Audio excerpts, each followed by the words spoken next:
ನಮ್ಮ ಕ್ಯೂಟಿ ಬರ್ತ್ಡೇಗೆ ಏನ್ ಕ್ಯೂಟಿ ಅಂದ್ರೆ ಯಾವ ಡಾಕ್ಟ್ರಿಗೆ ತೋರಿಸ್ತಾ ಇದ್ದೀರಾ? ಹೋಗ್ಬಿಟ್ಟು ಬನ್ನಿ, ನಾನ್ ಬರಲ್ಲ ಅಂತ ಹೇಳೋ ಕ್ಯೂಟಿಗೆ ನೋಡೋ ಡಾಕ್ಟ್ರು ನಿಮ್ಮ ಪಾಪುನ ಯಾವ ಹಾಸ್ಪಿಟಲ್ಗೆ ತೋರಿಸ್ತಾ ಇರ್ತೀರಾ? ಇವರೇ ಆ ಇಂಡಿಯನ್. ಹಾಯ್ ಸರ್, ನಮಸ್ತೆ. ಎಷ್ಟು ರಿಸ್ಕಿ ಸರ್ ಅದು. ನೀವು ಚಿಕ್ಕ ವಯಸ್ಸಿಂದಾನೇ ನಾನು ಡಾಕ್ಟರ್ ಆಗ್ತೀನಿ ಅಂತಾನೆ ಡಾಕ್ಟರ್ ಆದ್ರೆ ಹೆಂಗೆ? ಗುಡ್ ವೈಬ್ಸ್ ಅಂತಾರ ಹೇಳ್ತಾರಲ್ಲ. My rank was 144 all India. ನಿಮ್ಗಳಿಗೆ ಹೆಲ್ಪ್ ಆಗೋದು ಅನ್ನೋಕ್ಕೋಸ್ಕರ ಅವ್ರ ಐಡಿನ ಮೆನ್ಷನ್ ಮಾಡಿದ್ದೀನಿ. ಅಂದ ಕಾಲತ್ತಿಲ್ಲ ಇಂದ ಕಾಲತ್ತಿಲ್ಲ ಯಾರ ನಿನ್ನ ಮುಂದೆ. ಏನ್ ಕ್ಯೂಟಿ, ನಿಮ್ಮಮ್ಮ ದೊಂಬರಾಟ ಮಾಡ್ತಾವ್ರ? ಆಕ್ಚುಲಿ ಏನು ಅಂತಂದ್ರೆ ನಮ್ಮ ಕ್ಯೂಟಿ ಬರ್ತ್ಡೇಗೆ ನಾವು ಆಲ್ರೆಡಿ ಸುಮಾರು ಜನರನ್ನು ನಾವು ಕರೆದಿದ್ದೀವಿ. ಬಟ್ ಇದೊಂದು ವೀಡಿಯೋ ಏನಕ್ಕೆ ಮಾಡ್ತಾ ಇದ್ದೀವಿ ಅಂದರೆ ಬರ್ತ್ಡೇಗೆ ಇನ್ವೈಟ್ ಮಾಡೋದೆಲ್ಲ ನಾವು ವೀಡಿಯೋಸ್ಗಳು ಮಾಡಿಲ್ಲ ನಾವು. ಬಟ್ ಇದೊಂದು ವೀಡಿಯೋ, ಆ್ಯಕ್ಚುಲಿ 2 ವೀಡಿಯೋ ಅಂದ್ಕೊಂಡಿದ್ದೀವಿ. ಬಟ್ ಅದರಲ್ಲಿ ಇದೊಂದು ವೀಡಿಯೋ. ಈ ವಿಡಿಯೋ ಏನಕ್ಕೋಸ್ಕರ ಮಾಡ್ತಾ ಇದ್ದೀವಿ ಅಂತ ಅಂದರೆ, ನಮಗೆ ತುಂಬ ಜನ ಕೇಳಿದ್ದಾರೆ ಹಾಸನದಲ್ಲಿ, ಅಂದರೆ ನಿಮ್ಮ ಪಾಪುನ ಯಾವ ಹಾಸ್ಪಿಟಲಿಗೆ ತೋರಿಸ್ತಾ ಇರ್ತೀರಾ? ಅಂದರೆ ವ್ಯಾಕ್ಸಿನ್ ಆಗಿರ್ಬೋದು ಅಥವಾ ಚೆಕಪ್ ಆಗಿರ್ಬೋದು, ಅಂದರೆ ಯಾವ ಡಾಕ್ಟ್ರಿಗೆ ತೋರಿಸ್ತಾ ಇದ್ದೀರಾ, ಮತ್ತು ಆ ಡಾಕ್ಟ್ರ್ ಯಾರು, ಅವ್ರ ಹೆಸರು ಏನು ಅಂತ ತುಂಬ ಜನ ಕೇಳ್ತಾ ಇರ್ತೀರ. ನಾನು ರೀಸೆಂಟಾಗಿ ಆ ಒಂದು ವೀಡಿಯೋದಲ್ಲಿ ಇದ್ದೆ, ಆದ್ರೂ ಕೇಳ್ತಾ ಇರ್ತೀರ. ಅದಕ್ಕೋಸ್ಕರ ನಿಮಗೋಸ್ಕರನೇ ಯಾವ ಹಾಸ್ಪಿಟಲ್ಲು ಯಾವ ಡಾಕ್ಟ್ರ್ ಅಂತ ಒಂದ್ಸಲ ಡೈರೆಕ್ಟಾಗಿ ಒಂದು ವೀಡಿಯೋ ಮುಖಾಂತರನೇ ತೋರಿಸೋಣ ಡಾಕ್ಟ್ರನ್ನ ಅಂತ. ಸೊ ಈ ವಿಡಿಯೋ ಮಾಡ್ತಿರೋದು. ಕ್ಯೂಟಿ, ಇವತ್ತು ನಿಮ್ಮ ಡಾಕ್ಟ್ರ್ ಹತ್ರ ಹೋಗ್ತಿದ್ದೀವಿ ಕಣೆ. ಇವಳ ಬರಲ್ಲ, ಹೋಗ್ಬಿಟ್ಟು ಬನ್ನಿ, ನಾನು ಬರಲ್ಲ ಅಂತ ಹೇಳೋ. ಏನಾಗಡದ್ ನೋಡಿ ಸುಬ್ಬಿ. ಬೇಬಿ ಹೇಳು. ಏನಿಲ್ಲ, ಇವಾಗ ರೆಡಿ ಆಗ್ತೀವಿ. ಸೊ ಈಗ ರೆಡಿಯಾಗಿ ಡಾಕ್ಟ್ರ್ ಹತ್ರ ಅಂದರೆ ಡೈರೆಕ್ಟಾಗಿ ಒಂದು ಇನ್ವೈಟ್ ಮಾಡೋ ಥರ ನಿಮಗೆ ಹಾಸ್ಪಿಟಲ್ ಯಾವುದು, ಡಾಕ್ಟ್ರ್ ಯಾರು ಅಂತೆಲ್ಲ ತೋರಿಸ್ಕೊಡ್ತೀವಿ. ಓಕೆನಾ? ಅದಕ್ಕಿಂತ ಮುಂಚೆ ಒಂದು ವೆಲ್ಕಮ್ ಮಾಡಿಬಿಡೋಣ ಅಲ್ವಾ? ಹಲೋ ಮೈ ಹೀರೋಸ್, ಎಲ್ಲರೂ ಹೇಗಿದ್ದೀರಾ? Welcome to my YouTube channel. Let's ಗೋ.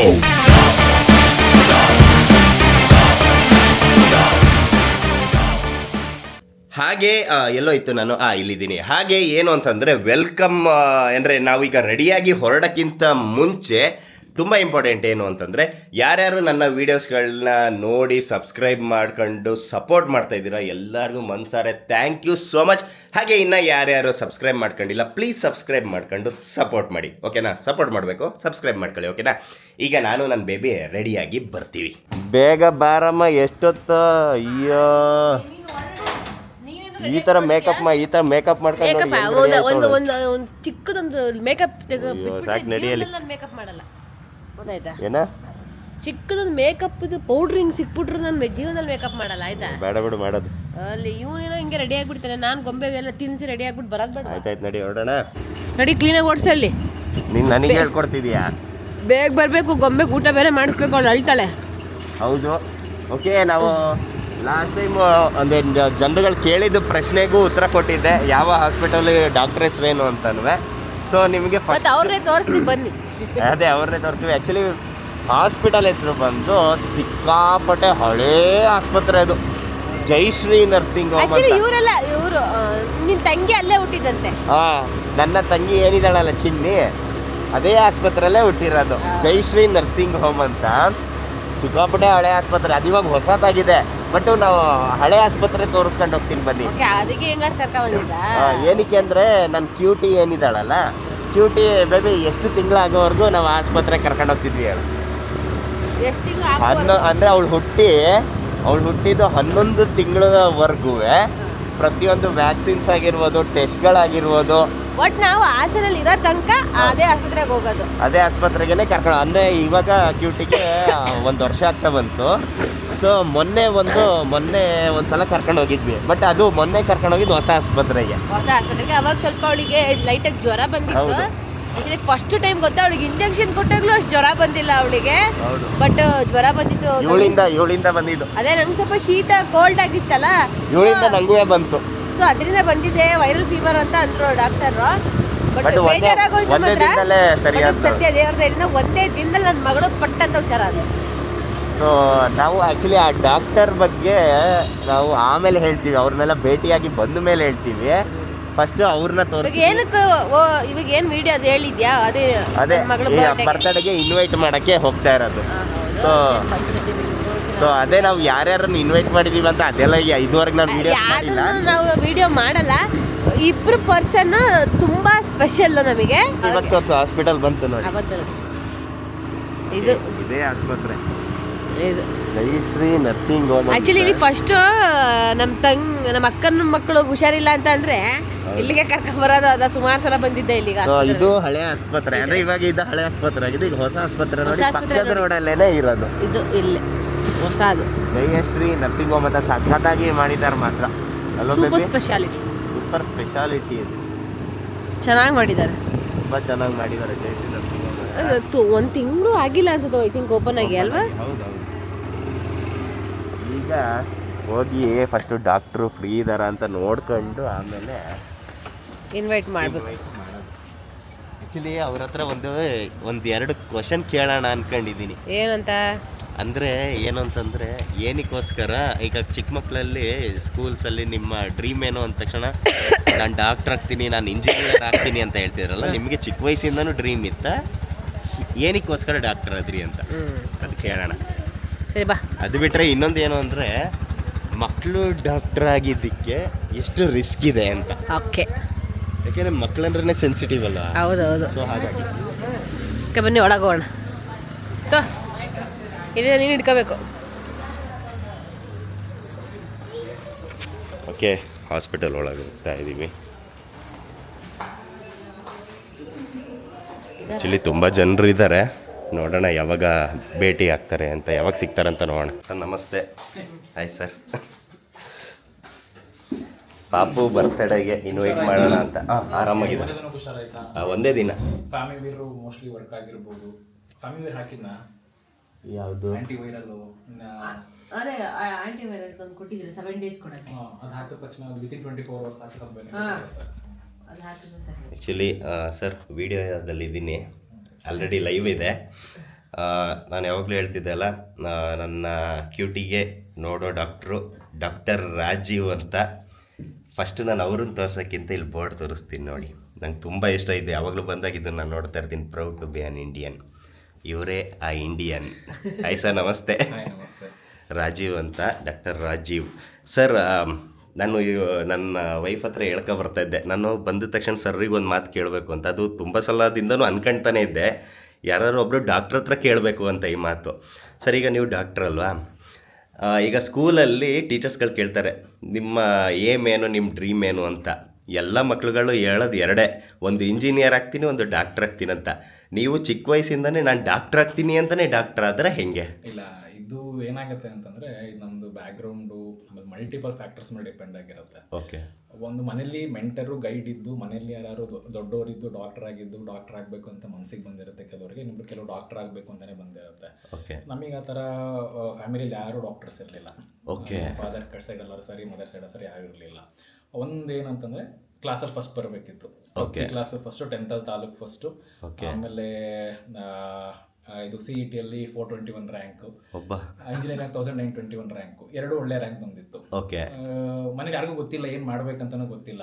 ಎರಡು ಕಡೆ ಹೋದ್ರೆ ಎರಡು ಒಳ್ಳೆ ಕಾಲೇಜ್ ಸಿಗುತ್ತೆ, ಗೌರ್ಮೆಂಟ್ ಮೆಡಿಕಲ್ ಕಾಲೇಜ್ ಸಿಗುತ್ತೆ. ಓಕೆ. ಹಂಗೆ ಈ ಕಡೆ ಬಂದ್ಬಿಟ್ವಿ. ಓ, ಆ ಥರನೇ. ಅಂದರೆ ಮೊದಲಿಂದ ಏಮ್ ಇತ್ತ ಸರ್, ಡಾಕ್ಟ್ರ್ ಆಗಬೇಕು ಅಂತಲೇ ಇತ್ತು? ಏನೇ ಫೀಲ್ಡ್ ತೊಗೊಂಡ್ರು ಕೂಡ ಅದ್ರಲ್ಲಿ ಎಕ್ಸೆಲ್ ಆಗಬೇಕಂತ ಇತ್ತು. ಓಕೆ. ಬಟ್ ಅದು ಇಡೀ ಪೂರಾ ಫ್ಯಾಮಿಲಿ ಯಾರು ಇರೋದ್ರಿಂದ ಬರ್ಬೇಕಾದ್ರೂ ಸಾಕ ಜನ ಎದುರಿಸಿದ್ದಾರೆ. ಡಾಕ್ಟರ್ ಆಗ್ಬೇಕಾದ್ರೆ ಕೋಟಿ ಗಟ್ಟಲೆ ದುಡ್ಡು ಕಟ್ಟಬೇಕು ಮಾಡಬೇಕಂತ ಅಂದ್ಬಿಟ್ಟು. ಬಟ್ ಮೆರಿಟ್ ಸೀಟ್ ತಗೊಂಡ್ರೆ ಖಂಡಿತವಾಗ್ಲೂ ಏನು ಮಾಡೋ ಅವಶ್ಯಕತೆ ಇಲ್ಲ. ಓಕೆ. ಭಾಳ ನಮಗಂದ್ರೆ ಆ ಟೈಮಲ್ಲಿ ಕಡಿಮೆ ಇತ್ತು ಫೀಸ್ ಎಲ್ಲ. ಓಕೆ. ವರ್ಷ 25,000 ಆ ಥರ ಇತ್ತು. ಓಕೆ. ಆ ಥರ ಆಗಿದ್ರಿಂದ ಡಾಕ್ಟರ್ ಆಗಿದ್ದಾಯಿತು. ಸರ್, ಚಿಕ್ಕ ವಯಸ್ಸಲ್ಲಿ ಸ್ಕೂಲ್ಸಲ್ಲಿ ನಿಮ್ಮ ಏಮ್ ಅಂತ ಕೇಳಿದಾಗ ನೀವೇನು ಹೇಳಿರೋದು ನೆನಪಿದೆಯಾ? IAS ಆಫೀಸರ್ ಆಗಬೇಕಂತ ಹೇಳ್ತಾ ಇದ್ದೆ. ಓಕೆ. ಅದೇ ಹೇಳಿದ್ದು, ಮನೇಲೊಬ್ರು ಪ್ರಾಪರ್ ಗೈಡು ಮೆಂಟರ್ ಇರಬೇಕು, ಆಮೇಲೆ ಫೈನಾನ್ಷಿಯಲ್ ಬ್ಯಾಕಪ್ ಇರಬೇಕು, ಏನೇ ಮಾಡ್ಬೇಕಂತ. ನಿಜಾನೇ. ಈಗ IAS ಆಫೀಸರ್ ಆಗಬೇಕಾದ್ರೆ ಅಟ್ಲೀಸ್ಟ್ ಅವರಿಗೆ ಯಾವಾಗ ಹಾಕ್ತಾರೆ ಏನಾಗ್ತಾರೆ ಹೇಳಲಿಕ್ಕೆ ಬರೋದಿಲ್ಲ. We have to sacrifice years without earning. Okay. Degree ಮಾಡಿದ್ಮೇಲೆ ಯಾಕೆಂದರೆ ಅದ್ರಲ್ಲಿ ಪ್ರಿಲಿಮ್ಸ್ ಅಂತ ಹೋಗಬೇಕು, ಮೈನ್ಸ್ ಅಂತ ಹೋಗಬೇಕು, ಇಂಟರ್ವ್ಯೂಸ್ ಅಂತ ಹೋಗಬೇಕು. ನಾನು ಆಮೇಲೆ MBBS ಆದಮೇಲೂ ಮಾಡ್ಬೇಕು ಅಂದ್ಕೊಂಡೆ. ಬಟ್ ಫೈನಾನ್ಷಿಯಲ್ ಬ್ಯಾಕ್ಗ್ರೌಂಡ್ ಸರಿ ಇರೋ ಕಾರಣದಿಂದ had to start my profession ಅಂತ ಅಂದ್ಬಿಟ್ಟು. ಯಾಕಂದರೆ ಏಜ್ ಇರುತ್ತೆ, ಜನರಲ್ ಮೆರಿಟ್ ಕ್ಯಾಟಗರಿಗೆ 31 years ಅಂತ ಇರುತ್ತೆ. So belong to general merit category also. It is like first generation general merit category ಆಗಿರೋದ್ರಿಂದ. ಸರ್, ಮಕ್ಕಳು ಡಾಕ್ಟ್ರೇ ಏನಕ್ಕೆ? ಒಂದು MBBS ಬಂದ ಮೇಲೆ ನನಗೆ ಹ್ಯಾಡ್ ಟು ಚೂಸ್ ಅಂದು ಏನಂದರೆ ಫಸ್ಟು ನಮಗೆ ಕ್ರೈಟೀರಿಯಾದಲ್ಲಿ ಬರುವಂಥದ್ದು ನಮ್ಗೆ ರ್ಯಾಂಕ್ ವೈಸ್ ಬಂದರೆ ಫಸ್ಟು ರೇಡಿಯಾಲಜಿ ಅಂತ ಹೇಳ್ತೀವಿ, ಓಕೆ, ಆಮೇಲೆ ಜನರಲ್ ಮೆಡಿಸಿನ್ ಅಂತ ಹೇಳ್ತೀವಿ, ಮೂರನೇ ಪೀಡಿಯಾಟ್ರಿಕ್ಸ್ ಅಂತ ಹೇಳ್ತೀವಿ. ಬಟ್ ಅದರಲ್ಲೂ ಅದಕ್ಕಿಂತ ಮುಂಚೆ ಸರ್ಜಿಕಲ್ ಬ್ರಾಂಚಸಲ್ಲಿ ಆರ್ಥೋಪೆಡಿಕ್ಸ್ ಅಂತ ಹೇಳ್ತೀವಿ. ಓಕೆ. ಬಟ್ ನನಗೇನಂತಂದರೆ ಮಕ್ಕಳಂದರೆ ಮೊದಲಿಂದ ಭಾಳ ಇಷ್ಟ ಆಯಿತು. MBBS ಆದಮೇಲೆ ಮನ್ಸಿಗೆ ಬರ್ತಾ ಮಕ್ಕಳನ್ನ ನೋಡಬೇಕು ಮಾಡಬೇಕಂತ ಅನ್ನಿಸ್ತು. ಓಕೆ. ನಾವು ಎಲ್ಲ ಡಿಪಾರ್ಟ್ಮೆಂಟಲ್ಲಿ ಕೂಡ ವರ್ಕ್ ಮಾಡ್ತೀವಿ ಇಂಟರ್ನ್ಶಿಪ್ಪಲ್ಲಿ, ಮೆಡಿಸಿನ್ನು ಆರ್ಥೋಪೆಡಿಕ್ಸ್ ಅಂತ. ಸೊ ಮೆಡಿಸಿನ್ ಎಲ್ಲ ವರ್ಕ್ ಮಾಡ್ಬೇಕಾದ್ರೆ ಅಡಲ್ಟ್ಸ್ದು ಏನಂತಂದರೆ ಇಟ್ ವಾಸ್ ಲೈಕ್ ನನಗೆ ಇಷ್ಟ ಆಗ್ತಿರಲಿಲ್ಲ. ಓಕೆ. ಮಕ್ಕಳದು ಅಂದರೆ ನನಗೆ ಒಂದು ಸ್ವಲ್ಪ ಏನೋ ಮನ್ಸಿಗೆ ಬಂತು. ಇದಂತೂ ಪ್ಯಾಷನ್ ಫುಲ್ ಆಗಿ ಬಂದಿರೋದು. ಮೆಡಿಸಿನ್ ಹಂಗೆ ಎಂಟ್ರಿ ಆಗಿಬಿಟ್ವಿ, ಬಟ್ ಆದಮೇಲೆ ಪೀಡಿಯಾಟ್ರಿಕ್ಸ್ ಮಾಡ್ಬೇಕಂತ ಹಂಗೆ ಎಂಟ್ರಿ ಆಗಿದ್ದು. ಬಟ್ ಅದರಲ್ಲೂ ಪ್ರೀಮಿಯಂ ಇನ್ಸ್ಟಿಟ್ಯೂಟ್ ಬಂದ್ಬಿಟ್ಟು PGI ಚಂಡೀಗಢ ಅಂತ ಇದೆ, ಇಂಡಿಯಾಗೆ ನಂಬರ್ 1 ಇನ್ಸ್ಟಿಟ್ಯೂಟ್. ಅದರಲ್ಲಿ ವರ್ಷಕ್ಕೆ ಒಂದು 8,500ದಿಂದ 9,000 ಜನ ಬರೀತಾರೆ. My rank was 144 all India. Okay. But I belong to general medical category. All over ಇಂಡಿಯಾದಲ್ಲಿ ಎಷ್ಟು? ಅದು 8,500ದಿಂದ 9,000 ಜನ 6 ತಿಂಗಳಿಗೆ ಒಂದ್ಸತಿ ಬರೀತಾರೆ. ಆಗ ಈಗ INISS ಅಂತ ಆಗಿದೆ. INISS ಅಥವಾ INI ನೀಟ್ ಅಂತ ಬರುತ್ತೆ. ನೀಟ್ PGಲೇ ಕವರ್ ಆಗುತ್ತದು. ಓಕೆ. ಬಟ್ ನಾವು ಮಾಡ್ಬೇಕಾದ್ರೆ ಸಪ್ರೇಟ್ ಇನ್ಸ್ಟಿಟ್ಯೂಟ್ಗೆ ಸಪ್ರೇಟ್ ಎಕ್ಸಾಮ್ಸ್ ಇತ್ತು. ಅದೊಂದು ಎಕ್ಸಾಮ್ಗೆ 8,500 9,000 ಜನ ಬರೀತಾರೆ. ಅದು ಚಂಡೀಗಢಿಗೆ ಹೋಗಿ ಬರೀಬೇಕಾಗಿತ್ತು. ಎಲ್ಲ ಇಲ್ಲಿ ಆನ್ಲೈನಲ್ಲೆಲ್ಲ ಮಾಡ್ಬೋದು. ಆಗ ನನ್ನ ರ್ಯಾಂಕ್ ಬಂದ್ಬಿಟ್ಟು it was 144 all India. Okay. But ನನಗೆಲ್ಲ ಅನಸ್ತಿಷ್ಯಾ ಸೀಟ್ ಸಿಕ್ಕಿತ್ತು. ಬಟ್ ನನಗೆ ಪ್ಯಾಷನ್ ಫುಲ್ ಆಗಿ ಪೀಡಿಯಾಟ್ರಿಕ್ಸ್ ಮಾಡ್ಬೇಕಂತೇಳಿ ಮತ್ತೆ 6 ಮಂತ್ಸ್ ಬಿಟ್ಟು ಕಾಯಬೇಕಾಗಿತ್ತು. ಬಟ್ ನೀಟಲ್ಲಿ ಬರೋದೆ ಅದರಲ್ಲಿ ನನಗೆ ಒಂದು ಅರೌಂಡ್ 2 lakhs ಮೆಂಬರ್ಸ್ ಬರೀತಾರೆ. My rank was around 1,600.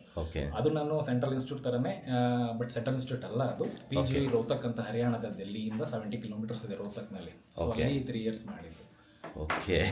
ಅದಾದ್ಮೇಲೆ ಸೂಪರ್ ಸ್ಪೆಷಾಲಿಟಿ ಮಾಡಿದ್ದು ಬಂದ್ಬಿಟ್ಟು ನಾನು Manipal hospital old airport Bengaluru ನೋಡಿದ್ದೀರಾ ಅನ್ಸುತ್ತೆ, ಅಲ್ಲಿ ಫೆಲೋಶಿಪ್ ಮಾಡಿಕೊಂಡು ಆಕ್ಚುಲಿ 5 ವರ್ಷ ಆಗಿತ್ತು MD ಮಾಡಿಕೊಂಡು. ಲಾಸ್ಟ್ ಇಯರ್ ಮತ್ತೆ ಮುಗಿಸ್ಕೊಂಡು ಇಲ್ಲಿಗೆ ಮತ್ತೆ ಹಾಸನಿಗೆ ಬಂದು 1 ವರ್ಷ ಆಯಿತು. ಸರ್, ಇನ್ನೊಂದು ಚಿಕ್ಕ ಕ್ವಶನ್ನು ಏನು ಅಂತಂದರೆ, ಸರ್ ತುಂಬ ಜನ ಬೇರೆ ಬೇರೆ ಥರ ಡಾಕ್ಟರ್ಸ್ಗಳಿದ್ದಾರೆ, ದೊಡ್ಡವ್ರದ್ದು ಚಿಕ್ಕವ್ರದ್ದು. ಬಟ್ ಇವಾಗ ನೀವು ಮಕ್ಕಳು ಡಾಕ್ಟರ್ ಅಂದರೆ ತುಂಬ ಸೆನ್ಸಿಟಿವ್, ಯಾಕಂದರೆ ಬೈ ಬರ್ತ್ ಹುಟ್ಟಿದಾಗಿಂದ ಒಂದು ಏಜ್ ತನಕ ಮಕ್ಕಳುಗಳು ತುಂಬ ಸೆನ್ಸಿಟಿವ್ ಇರ್ತಾರೆ. ಎಷ್ಟು ರಿಸ್ಕಿ ಸರ್ ಅದು? ಇದು ಕ್ವಶನ್ ಕೇಳಿದೇನಂತಂದರೆ, ಒಂದು ಪ್ಯಾಷನ್ ಅಂತ ಹೇಳ್ತೀವಿ. ಪ್ಯಾಷನ್ ಅಂತ ತಗೊಂಡ್ರೆ ಎಂಥ ಡಿಫಿಕಲ್ಟ್ ಜಾಬ್ ಕೂಡ ಈಸಿ ಆಗುತ್ತೆ. ಬಟ್ ಏನಕ್ಕೆ ನಮ್ಮದು ಪೀಡಿಯಾಟ್ರಿಕ್ಸ್ ಚಾಲೆಂಜಿಂಗ್ ಆಗಿರುತ್ತೆ ಅಂತಂದರೆ, ಮಗು ಬಂದ್ಬಿಟ್ಟು ಕೆನಾಟ್ ಸ್ಪೀಕ್, ಏನಾಗ್ತಿದೆ ಅಂತ ಹೇಳಲಿಕ್ಕೆ ಬರೋದಿಲ್ಲ. ಎಲ್ಲಿವರೆಗೆ ಅಂದರೆ ಅಟ್ಮೋಸ್ಟ್ ಒಂದು 6 ವರ್ಷ 7 ವರ್ಷದ ಮಗುವರೆಗೂ ಏನು ಹೇಳಲಿಕ್ಕೆ ಬರೋದಿಲ್ಲ. ಸುಮ್ಮನೆ ಹೊಟ್ಟೆ ನೋವು ಅಂತ ಬರ್ತಾರೆ, ಸುಮ್ಮನೆ ಜ್ವರ ಅಂತ ಬರ್ತಾರೆ. ಅದು ಬಿಟ್ಟರೆ ಇನ್ನು ನಾವು ಅದನ್ನ ಪೀಡಿಯಾಟ್ರಿಕ್ಸ್ ಡಿವೈಡ್ ಮಾಡ್ತೀವಿ, ನ್ಯೂ ನೆಟ್ಸು ಇನ್ಫೆಂಟ್ಸ್ ಅಂದ್ಬಿಟ್ಟು. ನ್ಯೂ ನೆಟ್ಸ್ ಅಂದರೆ 1 ತಿಂಗಳ ಒಳಗಡೆ ಮಕ್ಕಳು ಏನು ಹೇಳಕ್ಕೆ ಬರುತ್ತೆ, ಸುಮ್ಮನೆ ಹೇಳ್ತಾರೆ ಅಂತ ಕರ್ಕೊಂಡ್ಬರ್ತಾರೆ. ಸೊ ಕಿವಿ ಒಳಗಡೆ ಇನ್ಫೆಕ್ಷನ್ ಆಗಿರ್ಬೋದು, ಹೊಟ್ಟೆ ನೋವು ಆಗ್ತಿರ್ಬೋದು, ಅಥವಾ ಇದು ಉಳನ್ ಬಂದು ಕಚ್ಚೋಗಿರ್ಬೋದು, ಅಥವಾ ಯಾರೋ ಎತ್ಕೊಬೇಕಾದ್ರೆ ಕೈಕಾಲು ನೋವಾಗಿರ್ಬೋದು, ಪೆರಿಯನಲ್ ರ್ಯಾಶ್ ಆಗಿರ್ಬೋದು, ಅದೇ ಎಲ್ಲರೂ ಲೆಟ್ರಿಂಗ್ ಹೋಗ್ತಾರೆ ರ್ಯಾಶ್ ಆಗಿರ್ಬೋದು, ಹೇಳಲಿಕ್ಕೆ ಬರೋದಿಲ್ಲ. ಸೊ ಹಾಗಾಗಿ ಇಟ್ ಈಸ್ ವೆರಿ ಚಾಲೆಂಜಿಂಗು. ಆಮೇಲೆ ಇನ್ನೊಂದು ನೀವು ಕೇಳಿದಿರ ಮಿಲೇನಿಯಲ್ಸು, ಜೆನ್ಸಿ, ಜೆನಾಲ್ಫಾ ಅಂತ. ಈಗ ಹೆಂಗಾಗಿದೆ ಅಂದ್ರೆ ನಮಗೆಲ್ಲ ಟೀಚರ್ಸು ಹೊಡೆದಿದ್ದಾರೆ, ಪೇರೆಂಟ್ಸು ಹೊಡೆದಿದ್ದಾರೆ. ಈಗಿನ ನೆಕ್ಸ್ಟ್ ಜನರೇಷನ್ ಮಕ್ಕಳಿಗೆ ಯಾರಿಗೂ ಪೇರೆಂಟ್ಸು ಟಚ್ ಮಾಡಲ್ಲ, ಟೀಚರ್ಸು ಟಚ್ ಮಾಡಲ್ಲ, ಫುಲ್ ಅವ್ರ ಪಾಡಿಗಾರಿದ್ದಾರೆ. ಅದ್ರ ಪ್ರಕಾರ ನೋಡಿದ್ರೆ ಪೇರೆಂಟ್ಸ್ ಕೂಡ ಅಷ್ಟೇ ಸೆನ್ಸಿಟಿವ್ ಆಗಿದ್ದಾರೆ. ಚೂರು ಮಗುಗೂ ಹೆಚ್ಚು ಕಡಿಮೆ ಕೂಡ ಕರ್ಕೊಂಡು ಬಂದ್ಬಿಡ್ತಾರೆ. ಅಡಲ್ಟ್ ಫಿಸಿಯಾಲಜಿ ಅಂದ್ರೆ ಅಡಲ್ಟ್ ದೇಹದ ಕ್ರಿಯೆನೂ ಮಗುವಿನ ದೇಹದ ಕ್ರಿಯೆ ಡಿಫ್ರೆಂಟ್ ಆಗಿರುತ್ತೆ. ಸೊ ಅವರು ಬಹಳ ಸೆನ್ಸಿಟಿವ್ ಆಗಿರೋದ್ರೆ ನಮಗೆ ಎಷ್ಟು ಡಿಫಿಕಲ್ಟ್ ಅಂದ್ರೆ ಒಂದು ಚೂರು ಆದ್ರೂ ಕೂಡ ಕಾಲ್ಸ್ಗಳು ಬರುತ್ತೆ, ಬಹಳ ಎದುರ್ಕೊಂಡು ಬರ್ತಾರೆ, ಪ್ಯಾನಿಕ್ ಆಗಿ ಬರ್ತಾರೆ. ಸೊ ಅದು ಒಂದು. ಆಮೇಲೆ ಇನ್ನೊಂದು, ಮನೆಗೆ ಹೋದ್ರು ಕಾಲ್ಸಲ್ಲಿ ಬರ್ತಾ ಇರುತ್ತೆ, ಮನೇನು ಮ್ಯಾನೇಜ್ ಮಾಡ್ಬೇಕು, ಇದನ್ನು ಮ್ಯಾನೇಜ್ ಮಾಡಬೇಕು. So it is pediatrics is very challenging. But passion ಫುಲ್ಲಾಗಿ ಕೆಲಸ ಮಾಡ್ತಾ ಆಮೇಲೆ ನಿಮ್ಗೆ ಇಯರ್ಸ್ ಆಗ್ತಾ ಒಂದು ನಿಮಗೆ ಗೊತ್ತಾಗ್ಬಿಡುತ್ತೆ. ಸರ್, ಅದೇ ನೀವು ಹೇಳಿದ್ರಿ ಈಗ ಪೇರೆಂಟ್ಸ್ಗಳು ಆ್ಯಕ್ಚುಲಿ ಪ್ಯಾನಿಕ್ ಆಗ್ತಾರಂತ. ಆ ಲಿಸ್ಟಲ್ಲಿ ನಾವು ಇದ್ದೀವಿ. ತುಂಬ ಚಿಕ್ಕದಕ್ಕೆಲ್ಲ ಫೋನ್ ಮಾಡ್ತಾರೆ. ನಿಮಗೆ ಅನ್ಸಲ್ಲ ಸರ್ ಏನು ತಲೆ ತಿಂತಾರೆ ಅವ್ರ ಪೇರೆಂಟ್ಸ್ ಅಂತ? ಅಲ್ಲ, ಸ್ಟಾರ್ಟಿಂಗಲ್ಲಿ ಏನಾಗುತ್ತೆ ಅದೇ ಡಿಫ್ರೆನ್ಸು. ಒಂದು ಸ್ಟಾರ್ಟಿಂಗ್ ನಾವು ಎಂಟ್ರಿ ಆದಾಗ ಯಂಗ್ ಏಜ್ ಅಂತ ಹೇಳ್ತೀವಿ. ಈಗ ಏನಾಗುತ್ತೆ, PG ಮುಗಿಸ್ದಾಗ ಅರೌಂಡ್ 28 years ಇರುತ್ತೆ. ನಾವು ಅಲ್ಲಿ ಗೌರ್ಮೆಂಟ್ ಇನ್ಸ್ಟಿಟ್ಯೂಟ್ ಮಾಡ್ಕೊಂಡು ಬಂದಿವಿ. ಗೌರ್ಮೆಂಟ್ ಇನ್ಸ್ಟಿಟ್ಯೂಟ್ಸಲ್ಲಿ we had to see around 300 to 400 patients per day. ಕೂಡ ಅಷ್ಟು ನೋಡ್ತೀವಿ.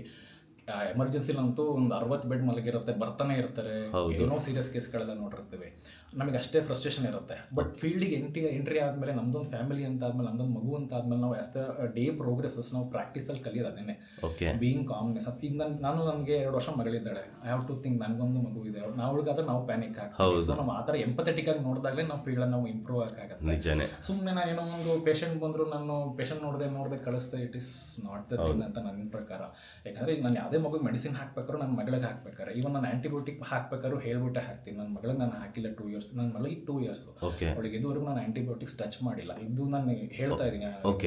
ಸೊ ಹಾಗಾಗಿ ಒಂದು ಆಂಟಿಬಯೋಟಿಕ್ ಹಾಕ್ಬೇಕಾದ್ರು whether it is indicated or not, ಬೇಕಾ ಬೇಡ ನೋಡ್ಬಿಟ್ಟು ಹಾಕ್ಬೇಕಾಗಿ ಬರುತ್ತೆ. ಸೊ ಇದು ಸ್ವಲ್ಪ ಈ ಥರ ಎಂಪಥೆಟಿಕ್ ಆಗಿ ಮಾಡೋದ್ರಿಂದ ನನಗೆ ಅಷ್ಟು ಕಷ್ಟ ಅನ್ಸಲ್ಲ. ಬಟ್ ಕೆಲವೊಂದ್ಸರಿ ಹೌದು ಬ್ಯಾಲೆನ್ಸ್ ಮಾಡೋದು ಸ್ವಲ್ಪ ಕಷ್ಟ ಆಗುತ್ತೆ. ಪೇರೆಂಟ್ಸ್ಗಳನ್ನೇ ಫಸ್ಟ್ ಬ್ಯಾಲೆನ್ಸ್ ಮಾಡೋದು ಕಷ್ಟ ಆಗಿರುತ್ತಲ್ಲ ಸರ್ ನಿಮಗೆ ಮಕ್ಳಿಗಿಂತ? ಅದೇ ಹೇಳ್ತಿರೋದು, ನಿಮ್ಗೆ ಹೆಂಗೆ ಅಂತಂದ್ರೆ ಒಂದು ಫೀಲ್ಡಲ್ಲಿ ನೀವು ಆಗ್ತಾ ನಿಮಗೆ ಎಕ್ಸ್ಪೀರಿಯನ್ಸ್ ಆಗ್ತಾ ವಿಲ್ ಲರ್ನ್ ಹೇಗೆ ಮಾಡಬೇಕು ಅಂತ. But I have learn better, I am still learning how to deal with parents, how not to get panic. ಅವ್ರಿಗೆ ಮುಂದೆ ನಾವು ಪ್ಯಾನಿಕ್ ಆದ್ರೆ ಏನಾಗುತ್ತೆ ಅಂದ್ರೆ ನಮಗೆ ಇನ್ನೂ ಕಷ್ಟ ಆಗುತ್ತೆ. ಹೌದು. ಸೊ ಇದೆಲ್ಲ ಇರುತ್ತೆ. ಆಮೇಲೆ ನಮ್ದು ಮೆಡಿಕಲ್ ಫೀಲ್ಡ್ ಬಂದ್ಬಿಟ್ಟು it is daily learning process ಇರುತ್ತೆ. ಒಂದು ಕೇಸು ನಮಗೆ ಚಾಲೆಂಜಿಂಗ್ ಆಗಿರುತ್ತೆ. ಈಗ ಲಾಸ್ಟ್ 1 year ಅಂದರೆ ಭಾಳಷ್ಟು ಡಿಫಿಕಲ್ಟ್, ಒಂದು ಏನಿಲ್ಲ ಅಂದ್ರೆ ಒಂದು 8 ಡಿಫಿಕಲ್ಟ್ ಕೇಸಸ್ ಮ್ಯಾನೇಜ್ ಮಾಡಿದ್ದೀವಿ. ಅದೇ ಒಂದು ಪ್ರತಿಯೊಂದು ಏನು ಕೂಡ ನಮಗೆ ಈಗ ಮೊನ್ನೆ ಒಂದು ಆಸ್ಟ್ರೋಜೆನೆಸಿಸ್ ಇಂಪರ್ಫೆಕ್ಟ್ ಅಂತ ಹೇಳ್ತೀವಿ, ಆ ಕೇಸು ನಾವು ಇಲ್ಲೇ ಹಾಸನಲ್ಲೇ ಡಯಾಗ್ನೋಸ್ ಮಾಡ್ತಾ ಇದ್ದೀವಿ. ಸೊ ಹಾಗಾಗಿ ಇಟ್ ಇಸ್ ಡೈಲಿ ಲರ್ನಿಂಗ್ ಅಂತ ಹೇಳ್ತೀವಿ. ಪ್ಯಾಷನ್ ಫುಲ್ ಆಗಿ ಮಾಡಿದ್ರೆ ಚೆನ್ನಾಗಿರುತ್ತೆ. ಅದಕ್ಕೆ ನಮ್ದೊಂದು ಭಗವದ್ಗೀತೆಯಲ್ಲಿ ಒಂದು ಶ್ಲೋಕ ಇದೆ, ಕರ್ಮಣ್ಯವ ಅಧಿಕಾರಷ್ಟೇ ಮಾ ಫಲೇಶು ಕದಾಚನ ಮಾ ಕರ್ಮ ಫಲ ಹೇತು ಬರ್ಮತ ಸಂಗೋತ್ಸವ ಕರ್ಮಣಿ ಅಂತ ಅಂದ್ಬಿಟ್ಟು. ನಿನ್ ಕೆಲಸ ನೀನ್ ಮಾಡ್ತಾ ಇರಬೇಕು, ಪ್ರತಿಫಲ ಕೊಡೋದು ಬಿಡೋದು ರಿಸಲ್ಟ್ ಕೊಡೋದು ನನ್ನ ಕೈಲಿದೆ ಅಂತ ದೇವ್ರು ಹೇಳ್ತಾನೆ. ಸೊ ಅದೇ ತರ ನಮ್ಮ ಕೆಲಸ ನಾವು ನೀಟಾಗಿ ಮಾಡೋ ರಿಸಲ್ಟ್ ಕೊಡ್ತಾನೆ. ರಿಸಲ್ಟ್ ಓರಿಯೆಂಟೆಡ್ ಆಗಿ ಮಾಡ್ತಿದ್ದೆ ಅಂತಂದ್ರೆ ದಟ್ ಇಸ್ ನಾಟ್ ಗುಡ್ ಅಂತ ಅಂದ್ಬಿಟ್ಟು. Super sir. ಹಾಗೆ ಮೇಯ್ನ್ ಬಂದು ಎಷ್ಟೋ ಜನರಿಗೆ ಏನೇ ಡೌಟ್ಸ್ಗಳಿದ್ರು ಸರ್ದು ಸೋಷಿಯಲ್ ಮೀಡಿಯಾ ಇದೆ ಸರ್, ಅದೊಂದು ಹೇಳಿ. ಅಂದ್ರೆ ನೀವು ಇನ್ಫಾರ್ಮೇಟಿವ್ ಎಲ್ಲ ನೀವು ಹಾಕ್ತಾ ಇರ್ತೀರಲ್ಲ. ಸೊ ಏನಂತಂದ್ರೆ ಇನ್ಸ್ಟಾಗ್ರಾಮ್ ಅಲ್ವಾ ಸರ್? ಇನ್ಸ್ಟಾಗ್ರಾಮ್ ಅಲ್ಲಿ ಏನಾಗಿದೆ ಅಂತಂದ್ರೆ there are flooding of informations. ಅದ್ರಲ್ಲಿ ನಮಗೆ ಕ್ರೆಡಿಬಿಲಿಟಿ ಹೆಂಗಿರುತ್ತೆ, ದೇ ಆರ್ ಡಾಕ್ಟರ್ಸ್ ಅಲ್ವಾ, ಅವ್ರ ಕ್ವಾಲಿಫಿಕೇಶನ್ ನಮಗೆ ನಿಜ ಏನೂ ಗೊತ್ತಿರುತ್ತೆ. ಹೌದು. ಈಗ ನನ್ನ ಸೆಟ್ ಆಫ್ ಪೇಷಂಟ್ಸ್ ಬರ್ತೀರಾ, ಸೊ ಹಾಗಾಗಿ ನಾನು ಹೇಳೋದು ಗೊತ್ತಿರುತ್ತೆ, ನಮ್ದು ನೋಡಿರ್ತಾರೆ, ಟ್ರಸ್ಟ್ ಬಿಲ್ಡಪ್ ಆಗಿರುತ್ತೆ. ಸೊ ಹಾಗಾಗಿ ಅವರಿಗೆ ಒಂದು ಜೆನ್ಯೂನ್ ಇನ್ಫಾರ್ಮೇಶನ್ಸ್ ಬೇಕಾಗಿರೋದ್ರಿಂದ ನಾನೊಂದು ಸಣ್ಣ ಪೇಜ್ ಕ್ರಿಯೇಟ್ ಮಾಡ್ಕೊಂಡಿದ್ದೀನಿ. ಅದರಲ್ಲಿ ಪೋಸ್ಟರ್ಸ್ ಮೊದಲೆಲ್ಲ ವಿಡಿಯೋಸ್ ಮಾಡ್ತಾ ಇದ್ದೆ, ಈಗ ಸ್ವಲ್ಪ ವಿಡಿಯೋಸ್ ಮಾಡ್ತಾ ಇಲ್ಲ, ಬಟ್ ಮಾಡಬೇಕು ಫ್ರೀ ಟೈಮಲ್ಲಿ. ಅದರಲ್ಲಿ ಏನಂದ್ರೆ ಡಾಕ್ಟರ್ ರಾಜೀವ್ ಮಕ್ಕಳ ಡಾಕ್ಟರ್ ಅಂತ ಇದೆ, DRRAJEEVMAKKLALADOCTRU, ಅದು ಮೆನ್ಷನ್ ಮಾಡ್ತೀನಿ ನಾನು. ಡಾಕ್ಟರ್ ರಾಜೀವ್ ಮಕ್ಕಳ ಡಾಕ್ಟರ್ ಅಂತ ಅಂದ್ಬಿಟ್ಟು ಅದರಲ್ಲಿ ಮೈಲ್ಡ್ ಇನ್ಫಾರ್ಮೇಶನ್ಸ್ ಮಕ್ಕಳಿಗೆ ಏನೇನು ಬೇಕೆಲ್ಲ ಬೇಕು ಅದನ್ನ ಹಾಕಿರ್ತೀನಿ ಅದರಲ್ಲಿ. ಓಕೆ. ಆ್ಯಕ್ಚುಲಿ ನಾನು ಇದು ಲಾಸ್ಟ್ ಏನು ಇನ್ಸ್ಟಾ ID ಹೇಳಿದೆ ಅಲ್ಲ, ಅದು ಆ್ಯಕ್ಚುಲಿ ನಿಮ್ಗಳಿಗೋಸ್ಕರನೇ ನಾನು ಈ ವಿಡಿಯೋ ಮಾಡಿರೋದು. ಯಾರಿಗಾದ್ರೂ ಇನ್ಫಾರ್ಮೇಷನ್ ಸಿಕ್ಕಿದ್ರೆ, ನಮ್ಮ ಕಡೆಯಿಂದ ಇನ್ಫಾರ್ಮೇಷನ್ ಸಿಕ್ಕಿದ್ರೆ ನಮ್ಗೆ ಅದೇ ಖುಷಿ ಸರ್. ಇನ್ನೊಂದು ನಾನು ಇದನ್ನೆಲ್ಲ ನೋಡಿದ್ರೆ ತುಂಬ ಖುಷಿ. ವಿತ್ ಯುವರ್ ಪರ್ಮಿಷನ್ ತೋರಿಸ್ಲ ನಾನಿದ್ದು ನೀವೇನು ಮಾಡಿದ್ದೀರಾ. ಆ್ಯಕ್ಚುಲಿ ಇದು ಮಕ್ಕಳು ಡಾಕ್ಟರ್ ಆಗಿರೋದ್ರಿಂದ ಇಲ್ಲಿ ನೋಡಿ ಹೆಂಗೆ ಅರೇಂಜ್ಮೆಂಟ್ಸ್ ಮಾಡಿದ್ದಾರೆ. ಅಂದ್ರೆ ನಮ್ದು ಹಳೆ ಬಿಲ್ಡಿಂಗ್ ಅಲ್ಲಿ ಸಣ್ಣ ಸೆಟಪ್ ಇತ್ತು. ಹೌದು. ಈಗ ಹೊಸ ಬಿಲ್ಡಿಂಗ್ ಬಂದ್ಮೇಲೆ ಮಕ್ಳಿಗೆ ಡೈವರ್ಟ್ ಆಗ್ಬೇಕು, ಯಾಕಂದ್ರೆ ಫುಲ್ ಆಂಗ್ಷಿಯಸ್ ಇರ್ತಾರೆ. ಹೌದು, ಇದು ನೋಡಿದ ತಕ್ಷಣ ಒಂಥರ ಖುಷಿ ಆಗ್ತದೆ. ಅವರೇ ಹೇಳ್ತಾರೆ ಹೌದು. ಆ್ಯಕ್ಚುಲಿ ನಿಜವಾಗ್ಲೂ ತುಂಬ ಖುಷಿ ಆಯಿತು ಸರ್. ಆ್ಯಕ್ಚುಲಿ ನನ್ನ ಸಬ್ಸ್ಕ್ರೈಬರ್ಸ್ ತುಂಬ ಜನ ಕೇಳ್ತಾ ಇರ್ತಾರೆ, ನಿಮ್ಮ ಕ್ಯೂಟಿನ, ನಿಮ್ಮ ಪಾಪನ್ನ ಯಾವ ಡಾಕ್ಟ್ರಿಗೆ ತೋರಿಸ್ತೀರಿ, ಯಾವ ಹಾಸ್ಪಿಟಲಿಗೆ ತೋರಿಸ್ತೀರಿ ಹಾಸನದಲ್ಲಿ ಅಂತ ಹೇಳಿದ್ದೀನಿ. ಓಕೆ, ಕ್ಲಾರಿಫಿಕೇಶನ್ ಆಗಿದೆ ಸರ್. ಆಲ್ರೆಡಿ ಹೇಳಿದ್ದೆ, ಒಂದು ವಿಡಿಯೋದಲ್ಲಿ ಹೇಳಿದ್ದೆ, ಆದರೂ ಮತ್ತೆ ಕೇಳ್ತಾ ಇರ್ತಾರೆ. ಅದಕ್ಕೋಸ್ಕರ ಒಂದು ಇದ್ರದ್ದು ಬಗ್ಗೆನೇ ಒಂದು ವಿಡಿಯೋ ಮಾಡೋಣ ಅಂತ ಒಂದು ಮಾಡಿದ್ದೀನಿ ಸರ್. ಥ್ಯಾಂಕ್ ಯು ಟೈಮ್ ಕೊಟ್ಟಿದ್ದಕ್ಕೆ ಸರ್. ಹಾಗೆ ಪಾಪು ಬರ್ತಡೆಗೆ ಮಿಸ್ ಮಾಡದೆ ಬನ್ನಿ sir. Thank you so much, ನನ್ನ ಕರೆದು ಇನ್ವೈಟ್ ಮಾಡಿದ್ದಕ್ಕೆ ಥ್ಯಾಂಕ್ ಯು ಸೋ ಮಚ್. ಬರ್ತೀನಿ. Thank you sir. ಎಸ್ ನಿಜ ಹೇಳ್ತೀನಿ, ಡಾಕ್ಟರ್ ಏನು ಹೇಳಿದ್ನಲ್ಲ ಅದೊಂಥರ ಇನ್ಸ್ಪಿರೇಷನ್ ಸ್ಟೋರಿ. ಹೌದು, ಯಾರಿಗೆ ಆದ್ರೂ ಅಷ್ಟೇ. ಹೌದು, ಒಂಥರ ಫೀಲ್ ಆಯ್ತು ನನಗೆ. ಹೌದು, ನಿಜವಾಗ್ಲೂ ಅಂದರೆ ಅವರು ಬಂದಿದ್ದ ಸ್ಟೋರಿ ಆಗಿರ್ಬೋದು, ಮತ್ತು ಎಷ್ಟು ಚೆನ್ನಾಗಿ ಎಕ್ಸ್ಪ್ಲೈನ್ ಮಾಡಿದ್ರು. ನಿಜ ಆ್ಯಕ್ಚುಲಿ ನಾನು ಹೇಳಿದೆ ಅಲ್ವಾ, ನಾನು ಎಲ್ಲ ಅವ್ರು ಮೀಟ್ ಮಾಡ್ಕೊಂಡು ಬಂದ ಮೇಲೆ ಅವ್ರ ಬಗ್ಗೆ ಹೇಳ್ತೀನಿ ಅಂತ. ಆ್ಯಕ್ಚುಲಿ ನಮಗೆ ನಾವೊಂಥರ ಪುಣ್ಯ ಹೆಂಗೆ ಅಂತಂದರೆ ನಮಗೆ ಈ ಥರ ಡಾಕ್ಟರ್ ಸಿಕ್ಕಿರೋದು ನನ್ನ ಮಗಳಿಗೆ. ನಿಜ ಹೇಳ್ಬೇಕಂತಂದ್ರೆ ಇವಾಗ ನಾವು ಬೇರೆ ಹಾಸ್ಪಿಟಲ್ಗೆಲ್ಲ ಹೋದ್ರೆ ಏನಾದ್ರೂ ಪಾಪಗೆ ಏನಾದ್ರು ಪ್ರಾಬ್ಲಮ್ ಇದ್ರೆ ಹಂಗಿದೆ ಹಿಂಗಿದೆ ಏನಿಲ್ಲ ಬಿಡಪ್ಪ ಅಂತ ಇಷ್ಟು ಹೇಳ್ತಾರೆ. ಇವರು ಎಷ್ಟು ಚೆನ್ನಾಗಿ ಎಕ್ಸ್ಪ್ಲೇನ್ ಮಾಡ್ತಾರೆ ಅಂತ ಅಂದ್ರೆ ಈ ತರ ಆದ್ರೆ ಈ ತರ ಆಗುತ್ತೆ, ಈ ತರ ಆದ್ರೆ ಈ ತರ ಆಗುತ್ತೆ ಅಂತ ಎಲ್ಲ ಪ್ರತಿಯೊಂದು ಚೆಕ್ ಮಾಡಿ. ಇವಾಗ ಒಂದು ವ್ಯಾಕ್ಸಿನ್ ಅಂತ ಪ್ರತಿ ಅಂದ್ರೆ 2 to 3 months ವ್ಯಾಕ್ಸಿನೇಷನ್ ಎಲ್ಲ ನಡೆಯುತ್ತೆ ಮಕ್ಕಳಿಗೆ. ಆಕ್ಚುಲಿ ಒಂದು ವ್ಯಾಕ್ಸಿನ್ ಕೊಡಬೇಕಾದ್ರೂ ಹೇಳ್ತಾರೆ ಇದರಿಂದ ಏನಕ್ಕೆ ಉಪಯೋಗ, ಏನಕ್ಕೆ ಹಾಕ್ತಾರೆ, ಪ್ರತಿಯೊಂದು ಡೀಟೇಲ್ ಆಗಿ ಹೇಳ್ತಾರೆ. ಪ್ರತಿಯೊಂದು ಚೆನ್ನಾಗಿ ಎಕ್ಸ್ಪ್ಲೇನ್ ಮಾಡ್ತಾರೆ. ಆಕ್ಚುಲಿ ಏನಾದ್ರು ಪಾಪಕ್ಕೆ ತೋರ್ಸಕ್ ಹೋದ್ರು ಅಷ್ಟೇ, ಈ ತರ ಇದೆ, ಇವಾಗ ಈ ತರ ಇದೆ, ಚೆನ್ನಾಗಿ ನೋಡ್ಕೊಳ್ಳಿ ಪಾಪುನ, ಮತ್ತೆ ಈ ತರ ಏನು ಪ್ರಾಬ್ಲಮ್ ಇಲ್ಲ ನಿನ್ ಮಗಳಿಗೆ, ಈ ತರ ಆದ್ರೆ ಈ ತರ ಆಗುತ್ತೆ ಅಂತ ಚೆನ್ನಾಗಿ ಎಲ್ಲ ಒಂದು ಪೇಪರ್ ತಗೊಂಡು ಟೀಚರ್ಸ್ಗಳು ಹೆಂಗೆ ಎಕ್ಸ್ಪ್ಲೇನ್ ಮಾಡ್ತಾರೆ, ಈ ಲೆಕ್ಕ ಎಲ್ಲ ಕೊಟ್ಟರೆ ಈ ಥರ ಎಕ್ಸ್ಪ್ಲೇನ್ ಮಾಡ್ತಾರೆ, ಅದೇ ಥರ ಒಂದು ಪೇಪರ್ ತಗೊಂಡು ಎಕ್ಸ್ಪ್ಲೇನ್ ಮಾಡಿ ತೋರಿಸ್ತಾರೆ ನಮಗೆ. ನಿಜವಾಗ್ಲೂ ಅಂತಾರೆ ನಾವು ಬ್ಲೆಸ್ಡ್. ನನ್ನ ಮಗಳು ಬ್ಲೆಸ್ಡ್ ಈ ಥರ ಡಾಕ್ಟರ್ ಸಿಗೋದಕ್ಕೆ ನಿಜವಾಗ್ಲೂ ತುಂಬಾ ಖುಷಿ ಆಯ್ತು. ಆ್ಯಕ್ಚುಲಿ ಪ್ರತಿ ಸಲನೂ, ಇವಾಗಂತಲ್ಲ ಪ್ರತಿ ಸಲನೂ ಅವ್ರನ್ನ ಭೇಟಿ ಆದಾಗ ಯಾವ್ದಾದ್ರು ಒಂದು ಒಂಥರ ಗುಡ್ ಫೀಲ್. ಒಂದು ಅದು ಗುಡ್ ವೈಬ್ಸ್ ಅಂತಾರೆ ಹೇಳ್ತಾರಲ್ಲ, ಆ ಥರ ಒಂದು ಒಳ್ಳೆ ನಿಜ ಪಾಸಿಟಿವಿಟಿ. ಹೇಳ್ಬೇಕಂದ್ರೆ ನನ್ನ ಮಗಳಿಗೆ ಒಂದು ಸ್ವಲ್ಪ ಅಂತ ಒಂಚೂರು ಏನಾದ್ರು ಸ್ವಲ್ಪ ಹುಷಾರಿಲ್ಲ ಈ ಥರ ಏನಾದ್ರು ಇದ್ರು ಹೌದು ನಿಜ ಹೇಳ್ಬೇಕಂದ್ರೆ ಅದೇನೋ ಗೊತ್ತಿಲ್ಲ, ಇವ್ರ ಹತ್ರ ಕರ್ಕ ಬಂದ್ರೆ ಹೌದು. ಅದು ಮಾರನೇ ದಿನದ ನನ್ನ ಮಗಳು ಹುಷಾರಾಗಿರ್ತಾಳೆ. ಹೌದು, ಅದೇ ಒಂದೊಂದು ಕೈಗುಣ ಅಂತ ಇರುತ್ತೆ. ಆ ಥರ ನಿಜವಾಗ್ಲೂ ಅದೇ ನೋಡಿದ್ರಲ್ಲ. ಆ್ಯಕ್ಚುಲಿ ನಾನು ಅವರ ಇನ್ಸ್ಟಾ ID ಮೆನ್ಷನ್ ಮಾಡಿದ್ದೀನಿ. ಇನ್ಫಾರ್ಮೇಟಿವ್ ವೀಡಿಯೋಸ್ಗಳು ಮಾಡ್ತಾರೆ, ನಿಮ್ಗಳಿಗೆ ಹೆಲ್ಪ್ ಆಗ್ಬೋದು ಅನ್ನೋಕ್ಕೋಸ್ಕರ ಅವ್ರ ID ಮೆನ್ಷನ್ ಮಾಡಿದ್ದೀನಿ. ಓಕೆ, ಒಳ್ಳೇದಾಗಲಿ. ಓಕೆ ಬೇಬಿ, ಎಂಡ್ ಮಾಡಿ ಬೇಬಿ. ಓಕೆ, ಇದೇ ಥರ ನಮ್ಮ ಬ್ಲಾಗ್ಸ್ನ ನೋಡ್ತಾ ಇರಿ. ಲೈಕ್ ಮಾಡಿ, ಶೇರ್ ಮಾಡಿ, ಕಮೆಂಟ್ ಮಾಡಿ, ಹಾಗೆ ಸಬ್ಸ್ಕ್ರೈಬ್ ಮಾಡೋದು ಮಾತ್ರ ಮರೆಯೋಕೆ ಹೋಗ್ಬಿಡಿ. Thank you so much. Okay, bye bye heroes, bye bye.